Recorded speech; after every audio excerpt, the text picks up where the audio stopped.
السلام علیکم ګرانو کتونکو زم تفهیم ګرانو کتونکو نن په بو کې اورمړ روډ جی ټی روډ سره نږدې راهزنانو سټریټ کرایمر او د پولیس ترمنځ یو نښته شوې ده، مقابله شوې ده او په دغه مقابله کې پولیس سختې مقابلې نه پس مختلفو وارداتونو کې مطلوب ملزم هغه عبدالرحیم ولد نوید سکن چغلپورا دا گرفتار کړی دی او دغه د قبضې نه وسله دلته نه غلا شوی موټر سایکل د پبو حدودو نه هغه برآمد کړی دی. می حالت کې ملزم دا گرفتار کړی دی. عبدالرحیم نومې دی او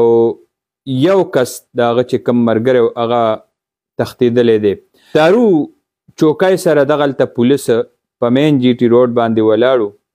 او پیښور طرف نه یو موټر سایکل هونډا 125 په هغې باندې دوه هلکان هغه را روانو. دی ورته اشاره کړې ده او اشارې نه پس دی ودرېدلي نه دي او په پولیس باندې ډزې کړي دي او بیا ورپسې پولیس هم لګېدلی دی او پولیس هم ډزې کړي دي. دې دوران کې اورمړو روډ ته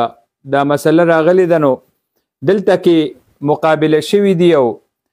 په پولیس باندې هم فایرنګ شوی دی او پولیس په دی باندې فایرنګ کړی دی. نو موټر سایکل غورځېدلی دی او چې کم عبدالرحیم نومې رهزن دی یادی هغه زخمی شو، غورځېدلی دی او بل کس د ده ملګری هغه تښتېدلی دی. د چونکې تیاره وه او د تیاره فایده یې اوچته کړې ده او دغلته ټول پټي دي او دا اورمړو ته ډایرکټ روډ هم وتی دی، مختلف کلي دي. نو پولیس دا زخمی ملزم رانیولی دی چته چې د هغه باقاعده شناختو شو او د دې نه مخکې څه وارداتونه شوي دي چې د هغې باره کې کم شکل و صورت هغه دغه خلقو ویلی نو هغه ثابت شو. دې ملزم عبدالرحیم او د ده ملګرو د دلته د سټیشن سره نږدې د سی ان جي مخې ته د موټروی پولیس ډي اس پي تاج محمد خان هغه باندې هم ډزې کړي دي او هغه نه یې موبایل تښتولی او هغه باندې حمله کړې ده او په هغه باندې ډزې کړي دي او د تماچې اخیستو کوشش چې دنه کړی دی نو هغه په بیا ډزې کړي دي او بیا دی تښتېدلی دي. دغسې دلته کې په دې ټیشن کې یو پروفیسر نه هغه نه باقاعده د کالج مخې ته د پبو کالج پروفیسر چې باجوړ سره تعلق و دلته کې پبو ټیشن کې اوسیږي نو هغه نه موبایل او څه قیمتي څیزونه اخیستي دي او همدغلته د کالج سټوډنټ نه موټر سایکل دا چې نن کم موټر سایکل د سره برآمد شو نو دغه موټر سایکل د پبو کالج سره نږدې د پبو کالج سټوډنټ نه اخیستی دی او تښتېدلی و. د دې مختلفو دلته چې کوم سټریټ کرایم شوي دي مختلفو وختونو کې نو د هغې باقاعده اف آی آر او رپورټونه خلقو کړي دي او اوس به د دې مزید معلومات کیږي چې څومره کسان دی نور لوټلي دي او د ده دا بل ملګري د ګرفتارېدو نه پس به د دې نور چې کوم دلته خلقو نه څه اخیستي دي نو هغه به هم برآمد کیږي. به هر حال زه ګڼمه دا نن چې کومه د پبو پولیس یو دبنګ ایکشن ښه کاروایي د دې قابل تحسین ده. مونږ خراج تحسین پیش کوو، مونږ تنقید کوو عمومي طور باندې چې کومې کمزوریانې دي نو په هغې باندې کوله او ګوته مو چتو، په هغې باندې خبر هم کوو. خو کم ځای کې چې داسې کاروایي وشي او پولیس په خپل سرونه هغه په خطره کې کیدي او کم ځای کې په ځان باندې لوبه وکړي او ملزمان هغه ملزمان چې خلقو پیژندلی وي او د هغوی باقاعده یو شناختي یو خاکۍ موجوده یو بیا خلق راشي او ویې پیژني چې او ما نه د موټر سایکل اخیستی دی، ما نه د موبایل اخیستی دی، په ما یې ډزې کړي دي. نو داسې ملزمان که پولیس ونیسي او دومره غټه کاروایي وشي او هغې ته ته خراج تحسین پیش نه کړي او د هغې تحسین ونه شي نو زه ګڼمه دا به انتهایي بدنیتوبي. مونږه د دې دغه افسرانو ته دا چې کومو اهلکارو